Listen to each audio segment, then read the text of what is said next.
Bonjour, bienvenue sur ma chaîne YouTube L'univers de Megumi en Reiki.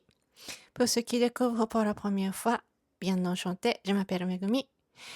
Mes abonnés, les gens qui reviennent régulièrement, ceux qui like sur ma chaîne, merci beaucoup.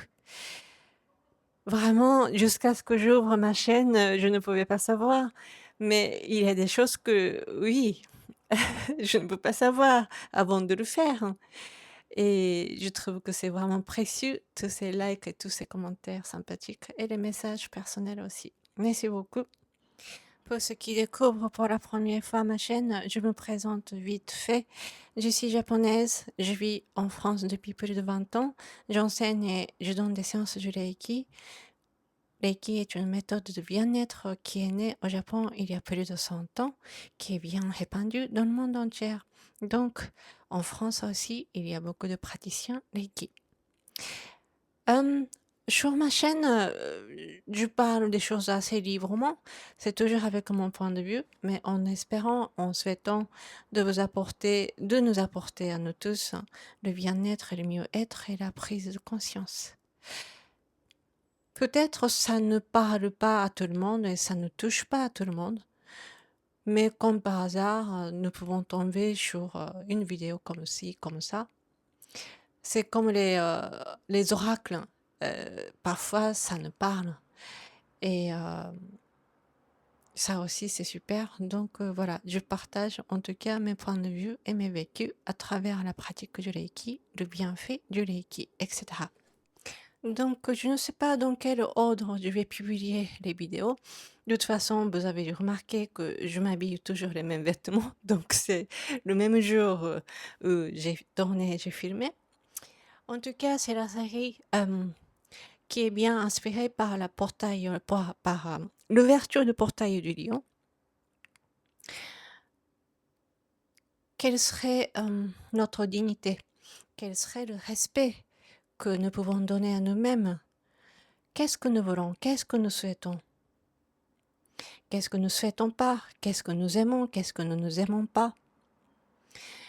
Est-ce que nous sommes honnêtes avec nous-mêmes ou pas? Tous ces questionnements-là que j'ai abordés dans les plusieurs vidéos, au fur et à mesure de tous ces questionnements, avec la pratique du Reiki et l'auto-traitement, recevoir des séances, donner les séances, nous exerçons et nous vivons avec Reiki, nous allons nous rendre compte au bout du cheminement si nous faisons à fond des choses de tous les domaines et de tous les niveaux. Nous allons jusqu'au bout des choses, nous allons retomber sur le bout du cheminement et du chemin et que nous allons avoir des choix à faire, etc. Mais au fur et à mesure de tous ces cheminements, nous allons nous rendre compte que, ah, ok, en fait, c'est à nous de créer notre monde et notre univers et que nous sommes les co-créateurs. Même si, pour les gens qui ne sont pas initiés au Reiki, le but, au final, c'est d'être en état de paix et de sérénité, de sentir le bonheur, d'être dans le bonheur, d'être le bonheur même.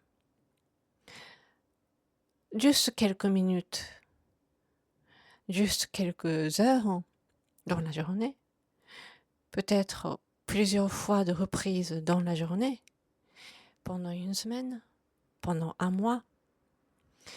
Le plus important, c'est de retrouver cet état d'être. Et pour cela, il y a plusieurs méthodes. Et peu importe que ça soit la méthode et que ça soit la technique. Donc, en tout cas, nous faisons jusqu'au bout des choses, à fond des choses.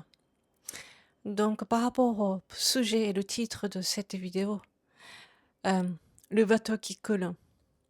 C'est une expérience que j'ai vécue vraiment récemment et la manière de survivre la vie que j'ai employée pour la première fois. Notamment, il y a un livre rouge qui est sorti au Japon. Je raconte de ma vie de 20 ans depuis que je suis arrivée à Paris. Moi, je n'ai pas le talent d'écrire des romans et quoi que ce soit, donc Heu, les équipes de maisons d'édition ont tout fait pour moi. Ils ont tout travaillé, avec les spécialistes et cetera. Sinon, ce n'était pas possible de réaliser, ce livre. En tout cas, dans ce livre, je raconte vraiment de toutes choses, mais notamment, il y a beaucoup d'expériences, des phénomènes fréquentes, très rigolotes et mystérieuses et magiques, aussi. Mais surtout, ce sont des expériences que j'ai vécues à partir du niveau 3, niveau 3 du Reiki. À partir de ce niveau 3, moi, je trouve que il y a le cheminement qui commence dans les multidimensions différentes. Pour cela, tous les travaux du niveau 1, niveau 2, ça compte énormément. De se côtoyer, de bien tisser la relation avec notre corps physique, qui vont enfin nous libérer de toutes ces émotions, schémas répétitifs, des mentaux et des traumas, des mémoires blessantes, etc. Qui fait que nous allons avoir d'autres ouvertures, notamment l'ouverture de l'écoute spirituelle aussi également. En tout cas, je raconte tout ça dans ce livre rouge. Désolée, et ça existe qu'en version japonaise. Si jamais vous voulez retrouver, même si c'est en japonais, vous pouvez trouver ça à librairie japonaise qui se trouve dans Paris, Junkudo. Vous pouvez taper sur internet, vous allez retrouver tout de suite. En revenant par rapport le cheminement dans les multidimensions, qui est assez paranormal aussi, qui est très intéressant d'ailleurs, mais encore quand même, le taux vibratoire change énormément. Il y a une sorte de saut quantique, donc il y aura toujours, des impacts aussi, même si, j'étais bien préparée, blindée quand même, je pouvais bien avoir la crise de guérison aussi qui correspond par rapport aux l'élévation de mon taux vibratoire. Notamment, j'avais des, crises de guérison comme des allergies sur la peau aussi et il y a bien d'autres choses et petit à petit, plus le travail avance, il y a tous les outils, toutes les techniques et cetera qui accompagnent. Mais vraiment, c'est vraiment juste avant d'être à la maîtrise et d'être maître enseignant. Donc, il y a toutes les, défis, heu, quelconques. Moi, j'ai ressenti ça comme ça. Mais vraiment, je voulais aller voir jusqu'au bout du chemin. Je voulais voir, hein. J'ai tout testé, j'ai tout, heu, cheminé, en tout cas. À ce moment-là, petit à petit, je commençais déjà à construire la confiance en moi. Donc tout ce qui pouvait m'arriver, je savais que c'est moi qui lançais et que ça pouvait m'arriver parce que j'étais prête à passer ces épreuves, ces étapes et ces cheminements-là. Il y a aucune preuve, hein, mais à l'intérieur de moi, je le savais et j'étais sûre et que je voulais bien tester. C'était, oui, vraiment les travaux quotidiens qui m'ont nourri ça, à mon avis. Hem, je suis désolée s'il y a des maîtres enseignants, s'il y a des écoles, qui ne souhaitent pas que je raconte de ce genre de choses, mais bon, chacun a leur enseignement. Et d'ailleurs, même j'ai vu un maître qui n'était pas content que je raconte ça. Mais si jamais nous avons pas choisi, notre vie par notre cœur, notre âme, à un moment donné, nous allons nous retrouver, hem, ce séparation du chemin et que les circonstances, des situations et la situation nous emmène à faire des choix. Vraiment, c'est le questionnement. Nous pouvons toujours choisir de rester aussi où nous étions, mais si jamais nous voulons changer et nous voulons améliorer et nous voulons passer sur une autre étape spirituellement, ben, nous allons vivre ça. Notamment, nous pouvons tomber malade gravement, nous pouvons perdre le métier, le travail, nous pouvons Heu, toutes ces, changements, qui paraît, dévastateurs, qui est déstabilisant par le regard des autres, par contre. C'est ça qui est différent. Si jamais nous avons vraiment bien compris le processus de notre auto-guérison, même au niveau de l'âme, au niveau de l'esprit, c'est ça qui est bien fait du travail du quotidien. parce que ça nous arrive, parce que nous sommes prêts à passer à une autre étape, à un cheminement. Et nous pouvons toujours choisir de refuser aussi. En tout cas, au fur et à mesure de l'avancement de mon cheminement spirituel, qui me fait comprendre que parce que ça nous arrive, tous ces drames, tous ces événements, parce que je suis prête. Avec cette attitude, m'apporter toujours en paix et la sérénité, même pendant les drames, que je survivais et que même parfois par les regards des autres, comme si j'ai subi tous ces drames. Je sais pas, mais à l'intérieur de moi, je sais pas comment dire, une sorte de sérénité quand même était là. Donc, en revenant le sujet, le fait de faire jusqu'au bout des choses, de faire à fond des choses, cette fois-ci, comme le titre de cette vidéo, de coller ensemble le bateau qui coule. C'est là où je me suis rendu compte que c'est vrai que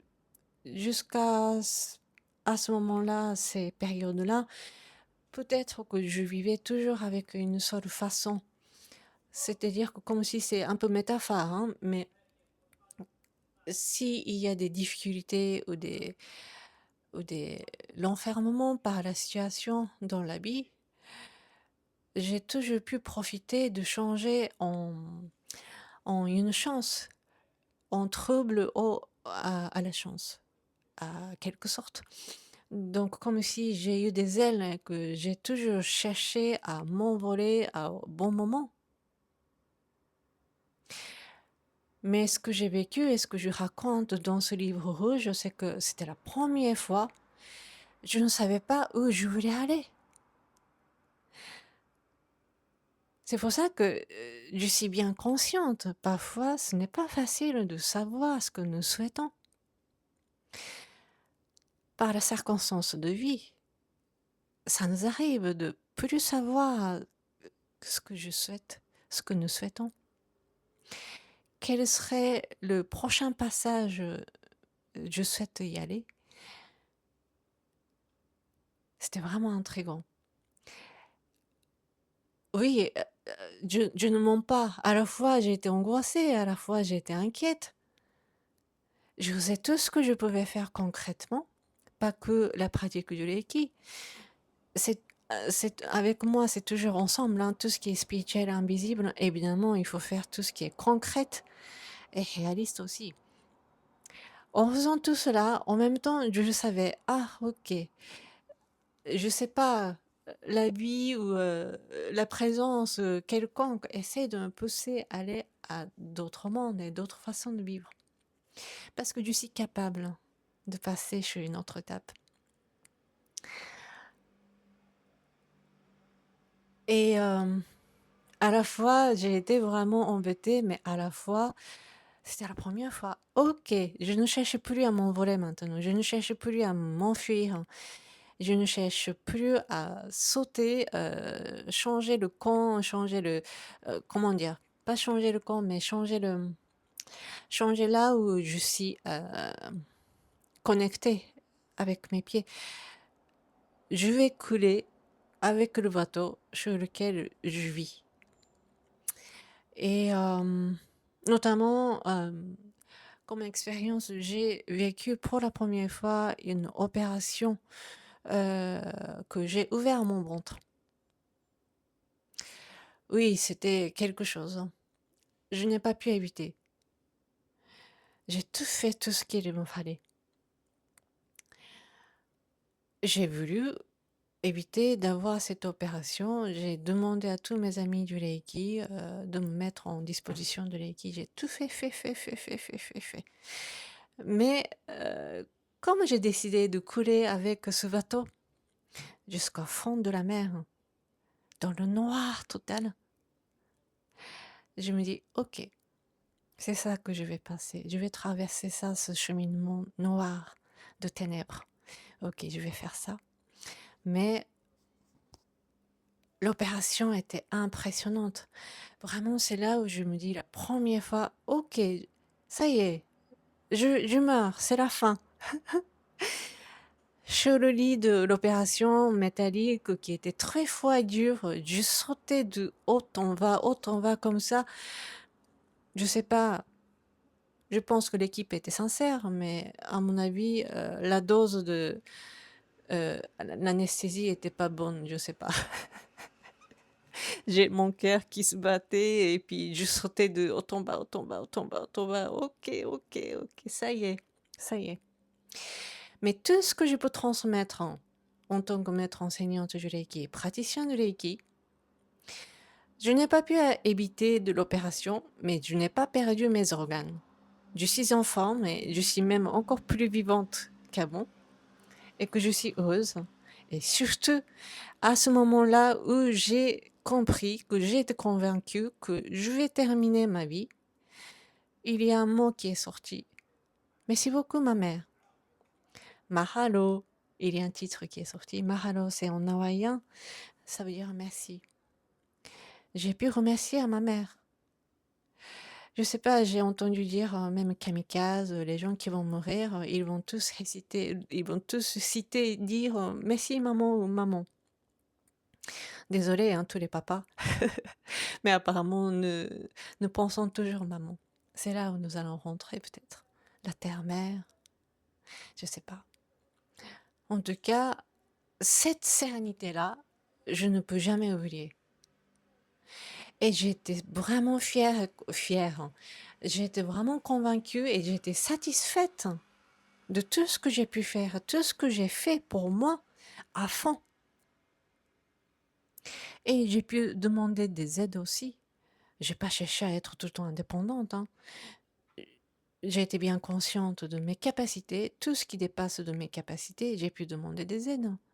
Mais malgré ça, j'ai senti vraiment la fin de quelque chose, la fin de ma vie. Mais à ce moment-là, j'étais totalement zen et sereine et en paix. Et j'ai pu remercier. J'étais en gratitude.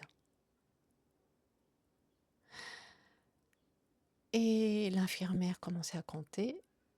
Et puis j'ai été ailleurs. Je suis partie. Mais en fait, je suis revenue.